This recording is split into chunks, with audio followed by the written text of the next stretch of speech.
नमस्कार, जय हिंद, वंदे मातरम। प्यारे बच्चों, यूपी लेखपाल की तैयारी में आपका स्वागत है। कंप्यूटर के जब आप पीवाईक्यूज करते हैं तो आपको पता चलता है कि इनपुट आउटपुट आईपी और आईओटी से जुड़े हुए बहुत सारे प्रश्न हैं जो बहुत डीप आते हैं, एडवांस कंप्यूटर के आते हैं। तो उनको आप कैसे करेंगे? तो एडवांस नोट्स आज मैं लेकर आया हूं इन टॉपिक्स के। वीडियो को लाइक कर लीजिएगा, चैनल पढ़ना है चैनल को सब्सक्राइब कर लीजिएगा, क्योंकि प्रश्न यहीं से आएगा। आप पढ़ते रहेंगे आप मेरे साथ तो आपको यकीन आएगा। ये नोट्स बहुत इंपॉर्टेंट हैं, सारी चीजें आज आपको क्लियर हो जाएंगी। पोर्ट नंबर क्या होते हैं, वो कैसे काम करते हैं, उनको कैसे याद करना है। प्रिंटर क्या होते हैं, प्रिंटर कैसे काम करते हैं, उनको कैसे याद करना है, सब आज मैं आपको बताने वाला हूं। और बहुत अच्छे तरीके से आप बहुत कम समय में पूरी क्लास कंप्लीट कर लेंगे। रही बात आज के इस वीडियो की पीडीएफ की या हमारे चैनल के अन्य वीडियोस की पीडीएफ की, तो स्क्रीन पर आपको एक व्हाट्सएप नंबर दिख रहा होगा, जहां पर आप मैसेज करेंगे तो हमारे सभी पीडीएफ्स को आपको प्राप्त करने का रास्ता बता दिया जाएगा। और कृपया व्हाट्सएप पर सिर्फ मैसेज करें, कॉल ना करें। कॉल उठाने के लिए यहां पर कोई उपलब्ध नहीं है। ठीक है, तो व्हाट्सएप पर मैसेज करिएगा और आपको पूरी जानकारी मिल जाएगी। चलिए शुरू करते हैं आज का ये बेहतरीन सेशन। तो कंप्यूटर के 150 सुपर नोट्स लेकर आया हूं जो एडवांस लेवल के हैं। जब आप ये नोट्स पढ़ेंगे और मैंने जो पीवाईक्यूज करा रखे हैं कंप्यूटर के, उनको देखेंगे जाके, तब आपको पता चलेगा कि इन्हीं नोट्स से वो पीवाईक्यूज पूरा हूबहू मैच कर जाएंगे। सबसे जरूरी होता है ये कि पीवाईक्यूज आपके तो कम से कम मैच करें आपके नोट्स से। इनपुट और आउटपुट डिवाइस। इनपुट डिवाइस से हार्डवेयर वे हार्डवेयर उपकरण होते हैं जो कंप्यूटर को डेटा और निर्देश भेजने का कार्य करते हैं। कीबोर्ड सबसे सामान्य इनपुट डिवाइस है। एक स्टैंडर्ड क्वेर्टी कीबोर्ड में 104 कुंजियां होती हैं, जो 113 तक विभिन्न कंप्यूटर कीबोर्ड्स में देखने को मिलती हैं। कीबोर्ड में F1 से F12 तक 12 फंक्शन कीज होती हैं, जिनका विशिष्ट कार्यों के लिए उपयोग होता है। कंट्रोल, अल्ट और शिफ्ट को मॉडिफायर कीज कहा जाता है, क्योंकि ये अन्य कुंजियों के कार्य को बदल देती हैं। कैप्स लॉक, नम लॉक और स्क्रॉल लॉक को टॉगल कीज कहा जाता है। माउस एक पॉइंटिंग डिवाइस है जिसका आविष्कार डगलस एंगलवर्ट ने किया था। माउस के मुख्य प्रकार मैकेनिकल माउस, ऑप्टिकल माउस और वायरलेस माउस है। ऑप्टिकल माउस में लेजर या एलईडी का प्रयोग होता है। ट्रैक बॉल माउस का के समान ही एक पॉइंटिंग इनपुट डिवाइस है, जिसे मुख्य रूप से कैड कैम में उपयोग किया जाता है। जॉयस्टिक का उपयोग मुख्य रूप से कंप्यूटर पर वीडियो गेम खेलने और फ्लाइट सिमुलेशन के लिए किया जाता है।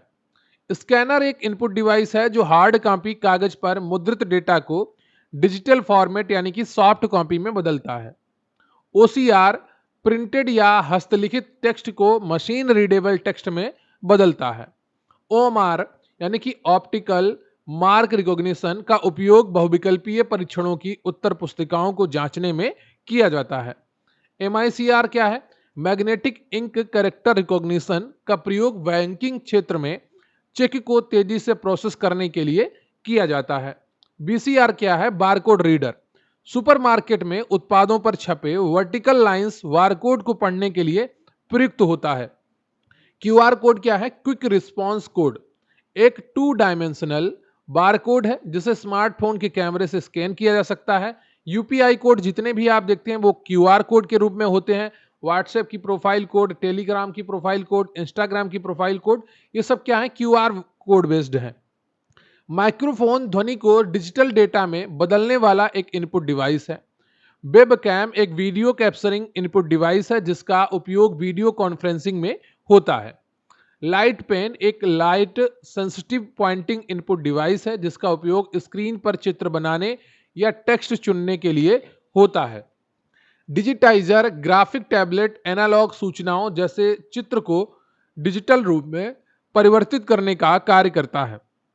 बायोमेट्रिक सेंसर उंगलियों के निशान, आंख की पुतली आदि को स्कैन करके करने वाला सुरक्षा इनपुट डिवाइस है। तो क्या है? बायोमेट्रिक जो सेंसर होता है, उंगलियों के निशान यानी कि फिंगरप्रिंट, आंख की पुतली यानी कि आइरिस आदि को स्कैन करने वाला सुरक्षा इनपुट डिवाइस है। आउटपुट डिवाइस की अगर बात की जाए तो कंप्यूटर द्वारा प्रोसेस किए गए डेटा यानी कि परिणाम को यूजर को समझने योग्य रूप में प्रस्तुत करते हैं। तो क्या करते हैं आउटपुट डिवाइस? जो कंप्यूटर ने डाटा प्रोसेस किया है उसको यूजर समझ सके तो उसके योग्य वो प्रस्तुत करते हैं यानी कि प्रेजेंट करते हैं। आउटपुट देते हैं। तो मॉनिटर होता है, वीडियो होता है, यानी कि विजुअल डिस्प्ले यूनिट को सबसे मुख्य सॉफ्ट कॉपी आउटपुट डिवाइस है।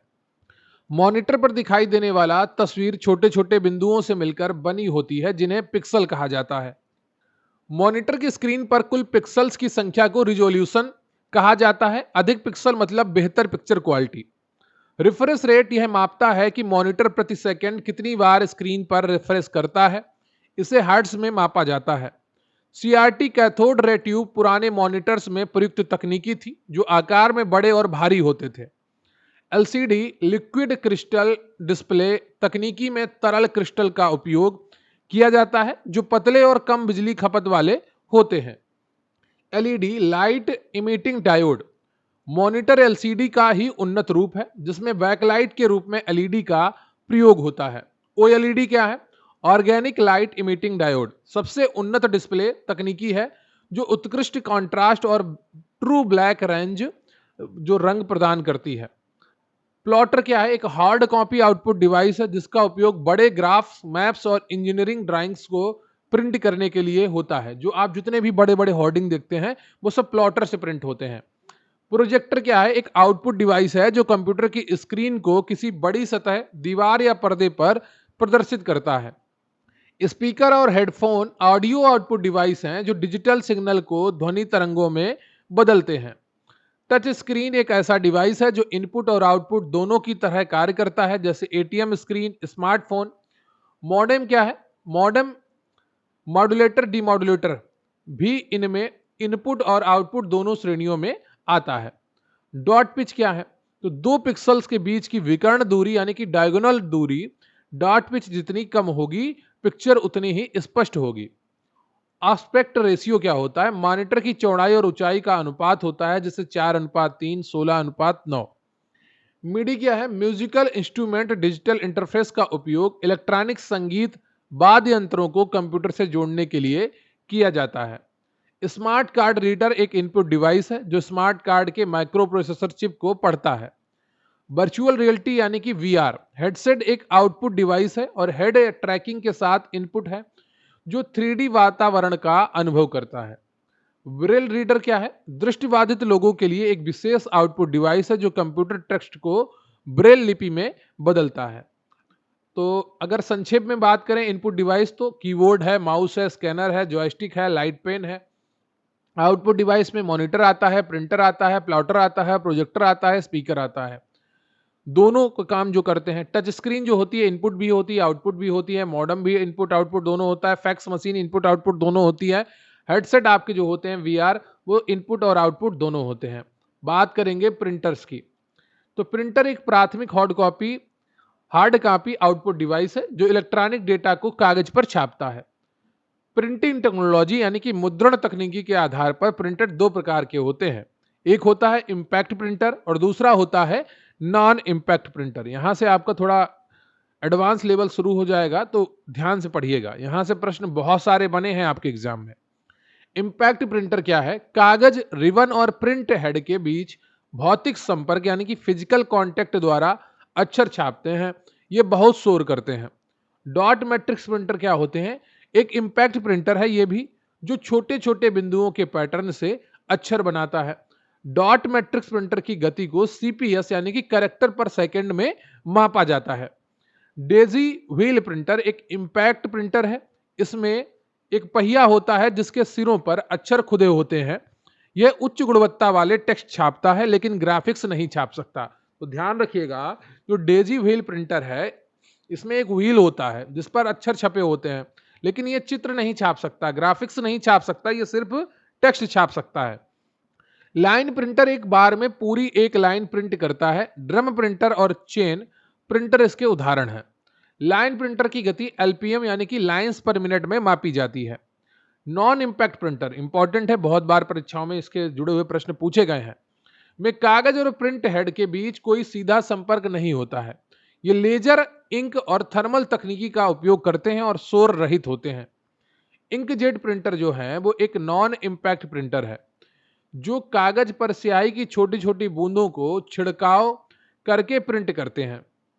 इंकजेट प्रिंटर में एक स्टोर करने के लिए कार्ट्रिज का उपयोग किया जाता है। लेजर प्रिंटर सबसे तेज और उच्च गुणवत्ता वाला प्रिंटर है। यह लेजर बीम तकनीकी पर कार्य करता है। लेजर प्रिंटर में सूखे स्याही पाउडर का उपयोग किया जाता है जिसे टोनर कहा जाता है।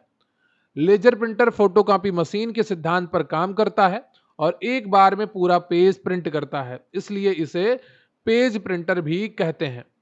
लेजर प्रिंटर की गति पीपीएम में मापी जाती है, यानी कि पेजेस पर मिनट। प्रिंटर की रेजोल्यूशन क्वालिटी को डीपीआई यानी कि डॉट्स पर इंच में मापा जाता है। डीपीआई जितनी अधिक होगी, प्रिंट क्वालिटी उतनी अच्छी होगी। थर्मल प्रिंटर गर्मी का उपयोग करके विशेष उष्मा संवेदनशील कागज पर अक्षरों को उभारता है। तो नॉर्मल प्रिंटिंग के लिए उपयोग होता है डीपीआई, वो 300 होता है मिनिमम।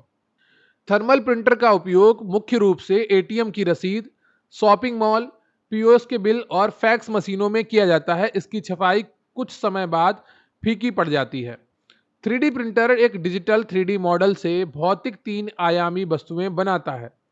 3D प्रिंटर मुख्य रूप से एडिटिव मैन्युफैक्चरिंग तकनीकी का उपयोग करता है, जिसमें परत दर परत सामग्री जैसे प्लास्टिक या धातु बिछाई जाती है। CMYK के प्रिंटिंग में उपयोग होने वाले 4 प्राथमिक रंगों का समूह है क्यान यानी कि नीला, मैजेंटा यानी कि गुलाबी लाल, येलो यानी कि पीला और की यानी कि ब्लैक काला। मल्टी फंक्शन प्रिंटर MFP एक ऐसा उदाहरण है जो प्रिंटर, स्कैनर, कॉपियर और फैक्स मशीन के रूप में एक साथ कार्य करता है। स्पूलिंग वह प्रक्रिया है जिसमें कंप्यूटर प्रिंटर को भेजे जाने वाले डेटा को अस्थायी रूप से मेमोरी या डिस्क में स्टोर करता है जब प्रिंटर व्यस्त होता है।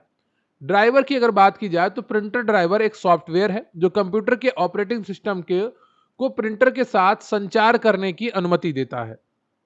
प्लॉटर प्रिंटर की तुलना में बहुत बड़े होते हैं और इनमें रेखा चित्र खींचने के लिए पेन का इस्तेमाल होता है। एक स्टैंडर्ड इंकजेट प्रिंटर लगभग 300 से 600 डीपीआई रेजोल्यूशन प्रदान करता है, जबकि लेजर प्रिंटर जो है वो 1200 डीपीआई तक प्रिंट कर सकता है। इंपैक्ट प्रिंटर की मुद्रण लागत बहुत कम होती है, जैसे रेलवे टिकट काउंटर पर, लेकिन इनकी गति लेजर प्रिंटर से काफी कम होती है। इको सॉल्वेंट प्रिंटर का उपयोग बड़े विनाइल बैनर और होर्डिंग छापने के लिए किया जाता है जो पानी से खराब नहीं होते हैं। प्रिंटर को कंप्यूटर से जोड़ने के लिए पुराने समय में पैरेलल पोर्ट का उपयोग होता था, जिसका संख्या है IEEE 1284। वर्तमान में प्रिंटर को जोड़ने के लिए मुख्य रूप से USB पोर्ट या वायरलेस वाईफाई ब्लूटूथ के द्वारा प्रिंट किया जाता है, इनका प्रयोग होता है। अब बात करेंगे इंटरनेट प्रोटोकॉल की, OSI मॉडल की और नेटवर्किंग तकनीकों की। IP एड्रेस यानी कि इंटरनेट प्रोटोकॉल एड्रेस इंटरनेट से जुड़े प्रत्येक डिवाइस का एक विशिष्ट संख्यात्मक पहचानकर्ता यानी कि आइडेंटिफायर होता है। IP एड्रेस लॉजिकल एड्रेस होता है जिसे बदला जा सकता है, जबकि MAC एड्रेस फिजिकल एड्रेस होता है जो स्थायी होता है। IP एड्रेस मुख्य रूप से 2 संस्करणों में आता है, एक IPv4 इंटरनेट प्रोटोकॉल वर्जन 4 और IPv6 यानी कि वर्जन 6।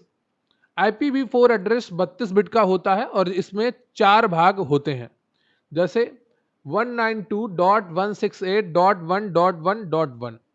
IPv4 में प्रत्येक भाग को डॉट द्वारा अलग किया जाता है और प्रत्येक भाग का मान 0 से 255 के बीच में हो सकता है। IPv4 एड्रेस को 5 क्लास में विभाजित किया गया है, class 1A, class A, B, C, D और E। क्लास A की रेंज 1 से 126 तक होती है। बड़े नेटवर्क के लिए 127.x.x.x लूपबैक टेस्टिंग के लिए रिजर्व होता है। क्लास B की रेंज 128 से 191 तक होती है और क्लास C सबसे सामान्य की रेंज 192 से 223 तक होती है। क्लास D जो है वो 224 से 239 तक मल्टी कास्टिंग के लिए आरक्षित किया गया है और क्लास E 240 से 255 को रिसर्च और डेवलपमेंट के लिए आरक्षित किया गया है। IP एड्रेस की कमी को दूर करने के लिए IPv6 लाया गया है और IPv6 एड्रेस 128 बिट का होता है। IPv6 एड्रेस को 8 समूहों में दर्शाया जाता है जिन्हें कॉलन से अलग किया जाता है। इसमें हेक्साडेसिमल अंकों का प्रयोग होता है। MAC एड्रेस 48 बिट का फिजिकल एड्रेस होता है जो NIC यानी कि नेटवर्क इंटरफेस कार्ड पर हार्ड कोडेड होता है।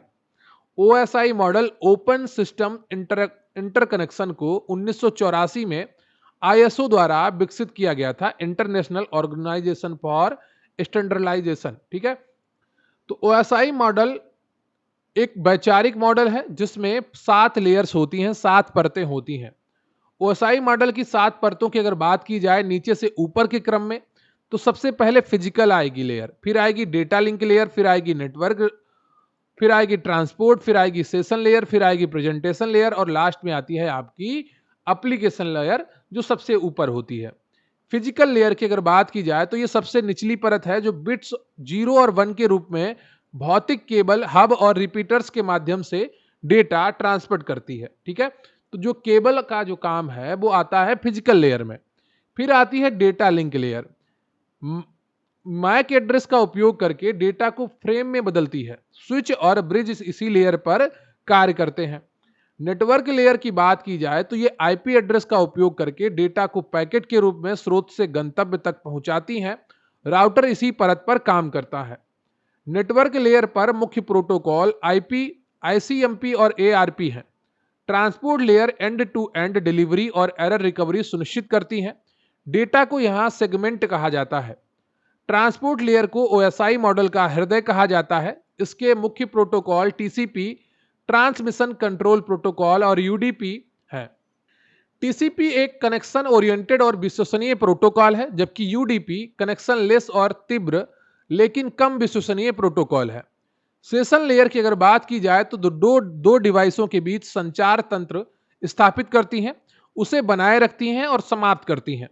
प्रेजेंटेशन लेयर की अगर बात की जाए तो डेटा के अनुवाद, एन्क्रिप्शन, डिक्रिप्शन और कंप्रेशन का कार्य करती हैं।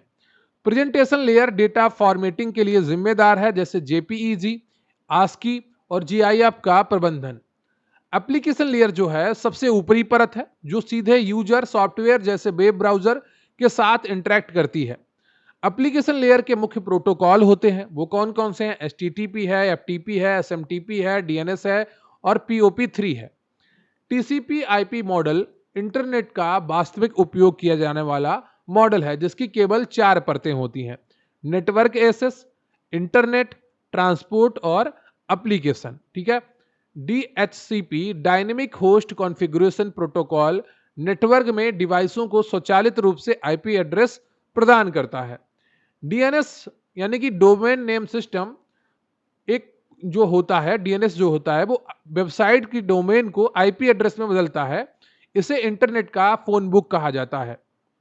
एआरपी एड्रेस रिजोल्यूशन प्रोटोकॉल किसी ज्ञात आईपी एड्रेस से डिवाइस का मैक एड्रेस खोजने का कार्य करता है। पिंग कमांड आईसीएमपी प्रोटोकॉल का उपयोग करके यह जांचता है कि कोई डिवाइस नेटवर्क पर उपलब्ध है या नहीं। सबनेट मास्क यह निर्धारित करता है कि आईपी एड्रेस का कौन सा भाग नेटवर्क आईडी है और कौन सा भाग होस्ट आईडी है। क्लास सी का डिफॉल्ट सबनेट मास्क 255.255.255.0 होता है। प्राइवेट आईपी एड्रेस जैसे 192.168.x.x को सीधे इंटरनेट पर रूट नहीं किया जा सकता, ये केवल लोकल नेटवर्क के लिए होता है। नेट यानी कि नेटवर्क एड्रेस ट्रांसलेशन राउटर में एक तकनीकी है जो प्राइवेट आईपी को पब्लिक आईपी में बदलती है। फायरवॉल नेटवर्क सुरक्षा की एक प्रणाली है जो आने वाले और जाने वाले नेटवर्क ट्रैफिक की निगरानी और नियंत्रण करती है। गेटवे 2 अलग अलग प्रोटोकॉल वाले नेटवर्कों को जोड़ने का काम करता है। सिंपलेक्स संचार में डेटा केवल एक ही दिशा में जाता है, जैसे कीबोर्ड हो गया, रेडियो हो गया। हाफ डुप्लेक्स में संचार डेटा दोनों दिशाओं में जा सकता है लेकिन एक समय में केवल एक ही दिशा में, जैसे वॉकी टॉकी हो गया। फुल डुप्लेक्स में संचार में डेटा एक ही समय में दोनों दिशाओं में ट्रांसमिट हो सकता है, जैसे टेलीफोन हो गया, मोबाइल फोन हो गया। टोकन रिंग और ईथरनेट डेटा लिंक लेयर पर कार्य करने वाली प्रमुख लैन प्रौद्योगिकियां हैं।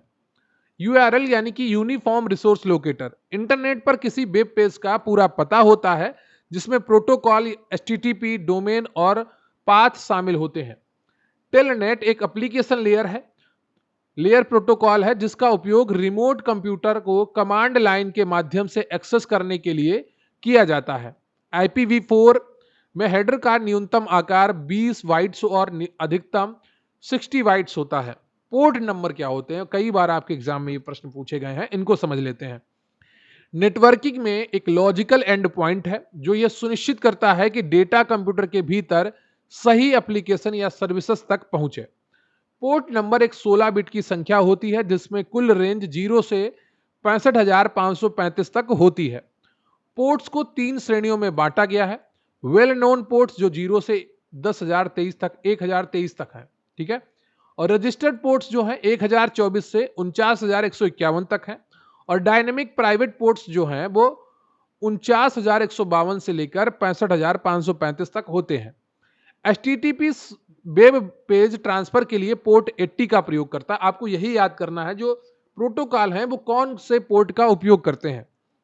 तो जो HTTP है वो वेब पेज ट्रांसफर के लिए पोर्ट 80 का उपयोग करता है, जबकि सुरक्षित HTTPS पोर्ट 443 का उपयोग करता है। FTP की अगर बात की जाए फाइल ट्रांसफर प्रोटोकॉल की, तो डेटा ट्रांसफर के लिए पोर्ट 20 का और कंट्रोल कमांड के लिए पोर्ट 21 का उपयोग करता है। सुरक्षित रिमोट लॉगिन के लिए SSH यानी कि सिक्योर सेल पोर्ट 22 का उपयोग करता है। ईमेल भेजने के लिए SMTP पोर्ट 25 का उपयोग करता है और ईमेल प्राप्त करने के लिए POP3 पोर्ट 110 का और IMAP जो काम करता है वो पोर्ट 143 पर काम करता है। DNS यानी कि domain name system domain norm resolution के लिए पोर्ट 53 का उपयोग करता है। ब्लूटूथ एक वायरलेस तकनीकी है जो पैन यानी कि पर्सनल एरिया नेटवर्क बनाने के लिए रेडियो तरंगों का उपयोग करती है, जिसकी रेंज लगभग 10 मीटर होती है। इंफ्रारेड एक शॉर्ट रेंज वायरलेस संचार है जिसे काम करने के लिए लाइंस ऑफ साइट यानी कि सीधी रेखा की आवश्यकता होती है। जैसे टीवी रिमोट, अगर बीच में कोई अवरोध आ जाएगा तो इंफ्रारेड तरंगे काम नहीं करती हैं। वाईफाई की अगर बात की जाए तो wifi wireless Fidelity WLAN wireless local area network के लिए IEEE 802.11 मानकों पर आधारित एक अत्यंत लोकप्रिय वायरलेस नेटवर्किंग तकनीकी है। LoRaWAN long range wide area network कम शक्ति और लंबी दूरी के संचार के लिए डिजाइन किया गया है, जिसका मुख्य उपयोग IoT यानी कि इंटरनेट ऑफ थिंग्स डिवाइसों में होता है। अब हम बात कर लेते हैं एक बार रिवीजन के लिए लेयर्स की। तो सबसे ऊपर आती है एप्लीकेशन लेयर आपकी, जो डेटा लिंक होती है और HTTP, FTP, SMTP, DNS इसी पे काम करते हैं। लेयर 6 जो है वो प्रेजेंटेशन लेयर है और डेटा काम यूनिट है, ये JPEG ASCII इंक्रिप्शन का काम करती है। लेयर 5 जो है सेशन लेयर है और ये डेटा का काम करती है और नेट बायोस और RPC पर। लेयर 4 जो है ये ट्रांसपोर्ट लेयर है, सेगमेंट्स TCP और डाटाग्राम्स UDP का ये काम करती है और TCP UDP यूज में लाती है। लेयर 3 जो है ये नेटवर्क लेयर है, ये पैकेट्स पे काम करती है। किस पर? पैकेट्स जो होते हैं वो नेटवर्क लेयर पर काम करते हैं। राउटर IP एड्रेस और ICMP इसके अंतर्गत आता है। लेयर 2 जो है वो डाटा लिंक लेयर है और ये फ्रेम्स में काम करती है। स्विच, ब्रिज, मैक एड्रेस इसी लेयर पर काम करते हैं। फिजिकल लेयर आ जाती है, बिट्स में काम करती है। हब, रिपीटर, केबल सब इसी के अंतर्गत आते हैं। अब हम बढ़ेंगे अपने नेक्स्ट टॉपिक की तरफ, जिसका नाम है IT गैजेट्स और उनके अनुप्रयोग। IT गैजेट्स छोटे तकनीकी रूप से उन्नत इलेक्ट्रॉनिक उपकरण हैं जो विशिष्ट कार्य करते हैं और जीवन को आसान बनाते हैं। स्मार्टफोन क्या है? सबसे लोकप्रिय IT गैजेट्स हैं जो टेलीफोन, कैमरा, इंटरनेट ब्राउजर और पर्सनल डिजिटल असिस्टेंट का संयोजन है। IoT internet of things gadgets वे उपकरण हैं जो इंटरनेट से जुड़कर एक दूसरे से डेटा साझा कर सकते हैं, जैसे स्मार्ट टीवी है, स्मार्ट AC है, स्मार्ट फैन भी आने लगे हैं अब तो। ड्रोन या UAV अनमैन्ड एरियल व्हीकल एक रिमोट नियंत्रित उड़ने वाला गैजेट है जिसका उपयोग कृषि और निगरानी में होता है। वर्चुअल रियलिटी VR हेडसेट उपयोगकर्ताओं को एक पूरी तरह से कृत्रिम 3D वातावरण, गेमिंग और ट्रेनिंग में के लिए प्रयोग किया जाता है। तो वर्चुअल रियलिटी VR हेडसेट से आपको थोड़ा रियलिटी का फील होता है जब आप वो हेडसेट लगाते हैं। Augmented reality AR smart glass वास्तविक दुनिया के वातावरण पर डिजिटल जानकारी, टेक्स्ट, चित्र को ओवरले करते हैं। बायोमेट्रिक मशीनें उंगलियों के निशान या चेहरे की पहचान से अटेंडेंस लगाने और सुरक्षा एक्सेस के लिए प्रयुक्त होती हैं। POC यानी कि पॉइंट ऑफ सेल मशीन एक गैजेट है जिसका उपयोग रिटेल स्टोर में debit, credit card payment swipe करने और बिल बनाने के लिए किया जाता है।